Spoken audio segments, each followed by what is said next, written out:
قل هل يستوي الذين يعلمون والذين لا يعلمون. بسم الله الرحمن الرحيم. الحمد لله رب العالمين، والصلاة والسلام على سيد المرسلين وإمام المتقين محمد بن عبد الله الأمين وعلى آله وصحبه ومن تبعهم بإحسان إلى يوم الدين أما بعد. Kita telah sampai pada pelajaran ketujuh dari pelajaran Tauhid di Madrasah Islamic Center Al-Kharj. Pada pelajaran yang lalu telah kita pelajari tentang tafsir ibadah, apa itu ibadah, dan telah kita sedikit juga mendefinisikan, mengartikan arti dari Tauhidul Uluhiyah. Arti dari ibadah, ya, sekedar untuk mengulang agar kita bisa mengetahui dengan baik apa itu ibadah yang mengeluarkan seseorang dari Islam jika dilakukan kepada selain Allah. Kita kemarin katakan ada 3 syarat. Yang pertama adalah jika seseorang beribadah kepada orang lain, ya, atau menyembah sesuatu, ya, atau melakukan perbuatan dengan meyakini bahwasannya ketika dia melakukan itu untuk sesuatu itu dengan keyakinan bahwa suatu itu memiliki sifat ketuhanan, atau dia adalah Tuhan, atau dia niat untuk menyembahnya. Jadi 3 hal itu harus ada untuk mengeluarkan seseorang dari Islam. Dan kalau tidak ada, maka belum tentu perbuatan tersebut mengeluarkan dari Islam, walaupun kelihatannya dia seperti sedang ibadah. Seperti kemarin dicontohkan sujud. Jadi orang sujud, orang puasa, kemudian orang mencium kuburan, orang sujud di kuburan atau di tempat lain, itu belum tentu dia kafir, belum tentu dia musyrik. Jadi sebagian orang mengatakan bahwa ada umat Islam dianggap menyembah kubur. Padahal tidak. Kita harus lihat dulu 3 hal tadi. Apakah dia menganggap bahwa yang di kuburan itu Tuhan, memiliki sifat ketuhanan, atau dia niat untuk menyembahnya. Kalau 3 hal itu ada, salah satunya ada, berarti dia telah musyrik dan dia telah kafir. Kalau tidak, maka dia melakukan dosa besar ketika dia sujud kepada selain Allah misalkan. Ya, atau dia melakukan kemakruhan atau keharaman.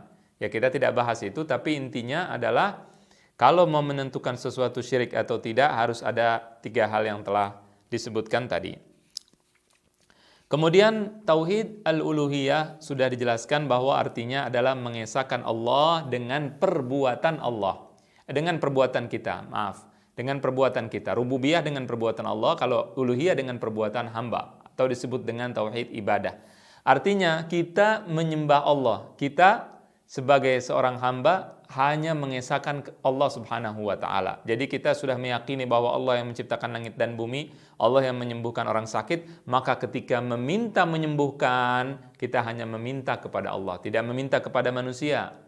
Tidak meminta kepada zat selain Allah. Kalau kita sudah mengetahui bahwasannya yang menyembuhkan kita hanyalah Allah Subhanahu wa taala. Kalau kita minta tolong kepada makhluk, maka permintaan tolong kita itu kita yakini bahwasannya si makhluk tidak bisa berbuat apa-apa tanpa izin Allah, Karena kalau tidak kita bisa musyrik nanti. Nah, jadi ketika saya datang ke dokter, saya sakit A, B, C, D. Saya punya penyakit ini. Maka kita minta tolong dokter untuk mengobati penyakit kita. Di sini kita harus meyakini bahwasannya yang menyembuhkan kita adalah Allah lewat perantara dokter. Seperti itu. Jadi tidak boleh meyakini bahwa dokter yang menyembuhkan kita, Allah tidak menyembuhkan. Tidak boleh. Ini harus dimengerti dan difahami. Kemudian setelah itu, Tauhidul Uluhiyah ini dijelaskan di dalam Al-Quran. Allah berfirman, وَلَقَدْ أَرْسَلْنَا نُوحًا إِلَىٰ قَوْمِهِ إِنِّي لَكُمْ نَذِيرٌ مُبِينٌ. Dan telah kami utus Nuh kepada kaumnya, sesungguhnya aku memberi peringatan yang nyata bagi kalian, أَلَّا تَعْبُدُوا إِلَّا اللَّهِ, agar kalian tidak menyembah selain Allah. Kemudian Fir'aun berkata, قَالَ فِرْعَوْنُ وَمَا رَبُّ الْعَالَمِينَ. Fir'aun berkata, siapa Rabb al-Alamin? Siapa Rabb alam semesta, pencipta, kemudian pengatur alam semesta. Kemudian Nabi Musa mengatakan, Qala Rabbus samawati wal ardi wa ma bainahuma in kuntum muqinin. Rabb pencipta langit dan bumi serta yang ada di antara langit dan bumi jika kalian kaum yang yakin. Innallaha rabbi wa rabbukum fa'budu hadza siratum mustaqim. Sesungguhnya Allah adalah Rabbku dan Rabb kalian, maka sembahlah Dia maka sembahlah Dia, yaitu Allah Subhanahu wa taala. Ini adalah jalan yang lurus. Dan seterusnya. Banyak ayat-ayat yang menjelaskan tentang kewajiban kita untuk menyembah hanya Allah Subhanahu wa taala dan tidak boleh menyembah selain Allah Subhanahu wa taala. Apa maksudnya menyembah? Sudah kita definisikan, arti menyembah adalah meyakini ada zat selain Allah yang memiliki sifat ketuhanan, atau ada Tuhan selain Allah yang posisinya sama sejajar dengan Allah, atau kita berniat beribadah atau menyembah sesuatu selain Allah Subhanahu wa taala. Ini disebut dengan ibadah dan disebut dengan menyembah. Oleh karena itu, orang-orang Kristen misalkan mereka kafir, mereka syirik. Kenapa? Karena mereka menyekutukan Allah dengan Nabi Isa. Mereka menganggap bahwa Nabi Isa seperti Allah. Mereka menganggap bahwa Nabi Isa adalah anak Allah. Dan ini adalah keyakinan yang syirik. Kenapa? Karena meyakini ada Tuhan yang sama seperti Allah, selain Allah, ada zat selain Allah, ada zat selain Allah yang memiliki sifat ketuhanan. Jadi ini yang membuat mereka musyrik dan membuat mereka kafir. Berbeda dengan keyakinan kita, seorang muslim. Kita meyakini bahwasannya Nabi Isa bisa menghidupkan orang mati, bisa menyembuhkan orang sakit. Nabi Isa mengatakan, wa uhyil mauta biiznillah. Aku menghidupkan orang mati, tapi Nabi Isa mengatakan biiznillah, yaitu dengan izin Allah. Kalau mereka orang kafir, orang musyrik, orang Kristen mengatakan bahwasannya kami meyakini Yesus menyembuhkan orang sakit tanpa izin Allah. Artinya sama seperti Allah. Kemudian mereka juga mengatakan bahwasannya Nabi Isa menghidupkan orang mati sama seperti Allah karena Dia Tuhan. Kedudukannya sama sejajar seperti Allah. Itu adalah syirik. Kita tidak mengatakan seperti itu. Kita meyakini bahwasannya Nabi Isa menghidupkan orang mati namun dengan izin Allah. Kita meyakini bahwasannya malaikatul maut menghidupkan orang mati dengan izin Allah. Qul yatawaffakum malakul mautil ladzi wukila bikum. Allah mengatakan, katakanlah bahwasannya malaikat maut itu mematikan kalian. Jadi Allah menyuruh kita untuk mengatakan bahwa malaikat maut mencabut nyawa kita namun dengan izin Allah. Di sini tidak syirik karena kita meyakini dengan izin Allah Subhanahu wa taala. Kemudian setelah ini difahami dan diketahui, maka kita mungkin bertanya, apa sebabnya seseorang atau umat manusia ini melakukan kesyirikan? Kita tahu bahwasannya Nabi Adam alaihissalam adalah manusia pertama yang diciptakan oleh Allah Subhanahu wa taala. Kemudian Nabi Adam mengajarkan tauhid kepada anak-anaknya. Sudah pasti mengajarkan tauhid. Dan tauhid tidak berbeda dari zaman Nabi Adam sampai zaman Nabi Muhammad sallallahu alaihi wasallam.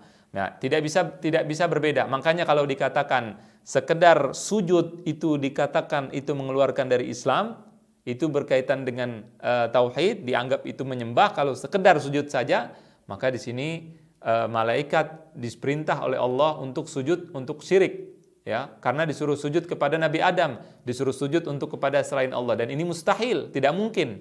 Kalau tidak mungkin Allah menyuruh kepada kesyirikan, tidak mungkin. Ya, jadi sujudnya saja bukan kesyirikan. Sujudnya saja bukan kesyirikan. Yang menjadi kesyirikan ketika sujud, dia meyakini bahwasan yang disujudi itu adalah Tuhan selain Allah, adalah sesuatu yang memiliki sifat ketuhanan, atau dia niat untuk menyembah yang disujudi itu. Itu yang membuat kesyirikan. Ya, atau memang yang disembah itu, yang disujudi itu sudah sesembahan selain Allah, seperti yang saya katakan kemarin. Dia adalah ya patung Buddha, patung Yesus, patung-patung yang memang sudah disembah selain Allah. Oleh karena itu ketika sujud tidak usah lagi kita melihat apa niatnya dia sujud, apakah dia meyakini atau tidak meyakini, karena dia sudah sujud kepada selain Allah, sesembahan selain Allah Subhanahu wa taala, itu sudah seperti niat, itu sudah dianggap niat. Yunazzalu manzilata an-niyah.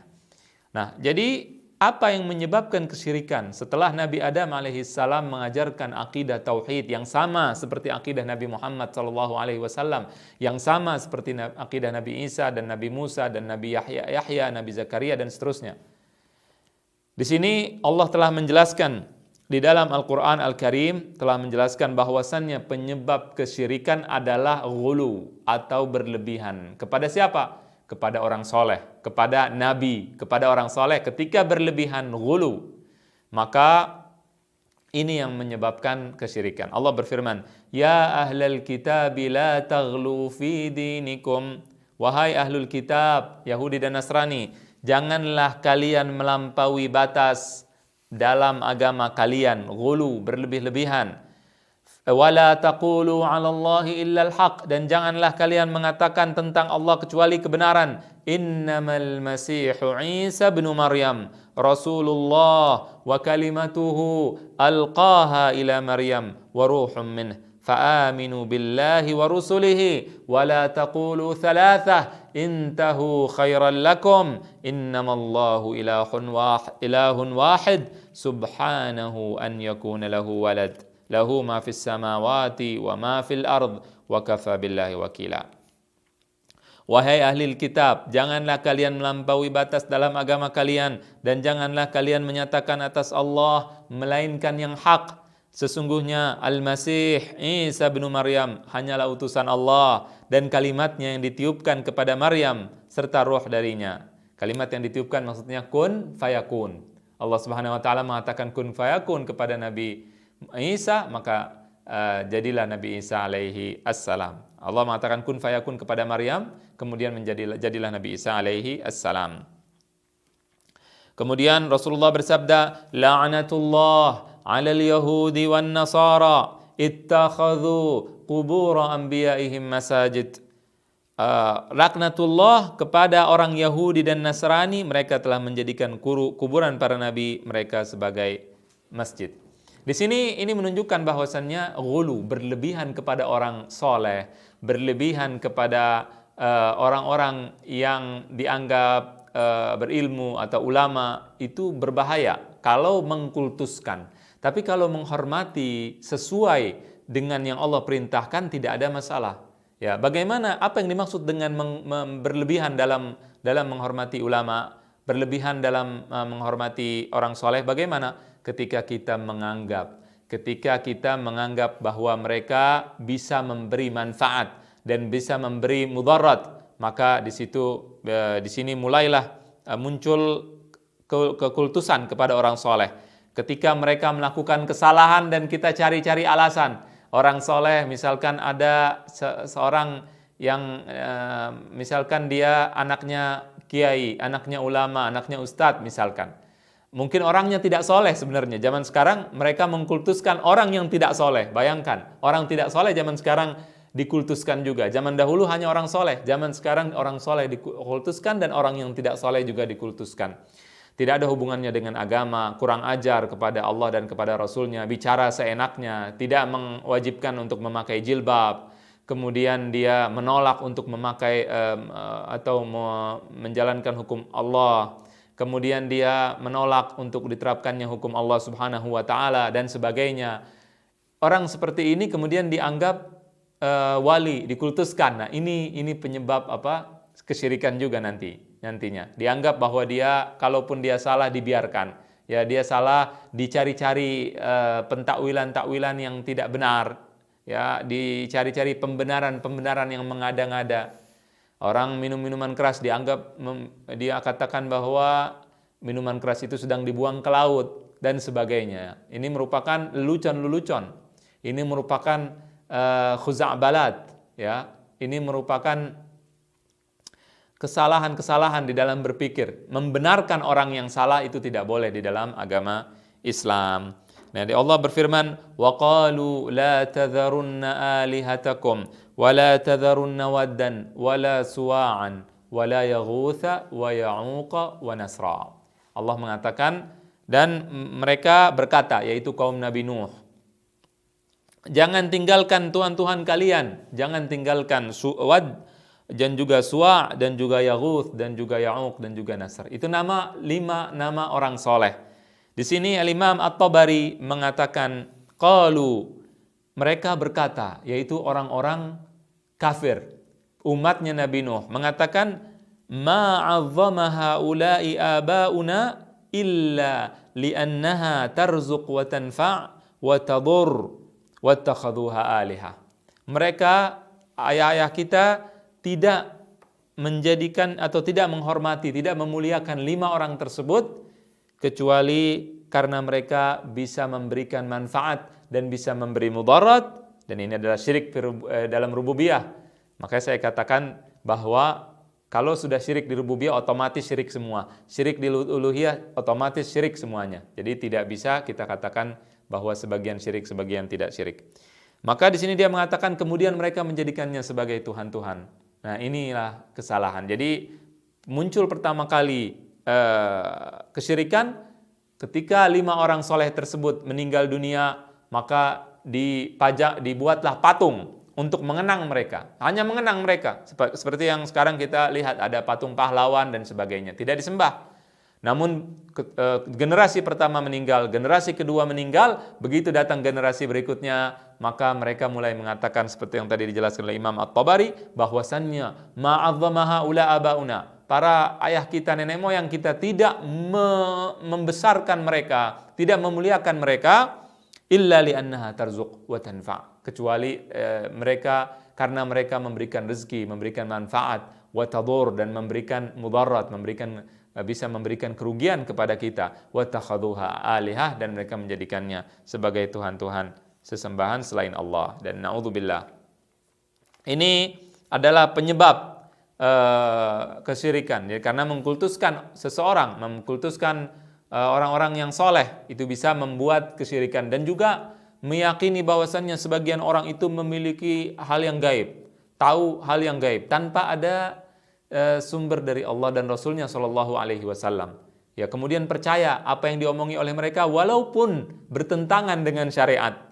Ya, kalau tidak bertentangan dengan syariat tidak ada masalah. Tapi ketika bertentangan dengan syariat atau tidak peduli dengan syariat, dengan ajaran agama Islam, tidak peduli dan mengatakan fulan memiliki ilmu gaib, fulan punya kekuatan, fulan bisa mengetahui yang akan datang dan sebagainya, maka ini juga bisa mengkultuskan dan juga bisa akhirnya timbul kesyirikan. Sebagaimana kita ketahui ada sebagian orang di pantai-pantai tertentu, mereka menganggap ada zat selain Allah yang memiliki kekuatan, kemudian bisa dianggap mengetahui hal-hal yang gaib, memiliki hal-hal supranatural dan sebagainya, maka itulah penyebab juga kesyirikan. Wa indahu mafatihul ghaib la ya'lamuha illahu, dan di sisinya, di sisi Allah, kunci-kunci yang gaib tidak ada yang mengetahui kecuali Allah Subhanahu wa taala. Allah berfirman, wa ma tadri nafsum madza taksibu ghada wa ma tadri nafsum bi ayyi ardin tamut. Tidak ada yang tahu, jiwa ini tidak ada yang tahu apa yang akan dia lakukan besok, dan tidak ada yang tahu di mana dia akan meninggal dunia. Maka oleh karena itu, ketika kita meyakini sesuatu memiliki kekuatan-kekuatan supranatural yang tidak berdasarkan tuntunan syariat, maka di sini lama-lama kita akan memuliakan sesuatu selain Allah tersebut. Mungkin kita belum syirik, tapi dengan berjalannya waktu, bergantinya generasi, kemudian akhirnya di situ kita mulai mengatakan bahwasannya zat-zat tersebut atau manusia-manusia tersebut yang memiliki kekuatan tadi, mereka adalah sesembahan selain Allah dan kemudian disembah. Dan itulah penyebab kesyirikan di muka bumi. Allahu a'lam, mudah-mudahan kita dijauhkan dari kesyirikan, ya. Semoga Allah Subhanahu wa taala menjaga kita dan cucu kita dan keluarga kita dari kesyirikan. Demikian, wa sallallahu wasallam wa baraka ala nabiyyina Muhammadin wa ala alihi wa sahbihi ajma'in. قل هل يستوي الذين يعلمون والذين لا يعلمون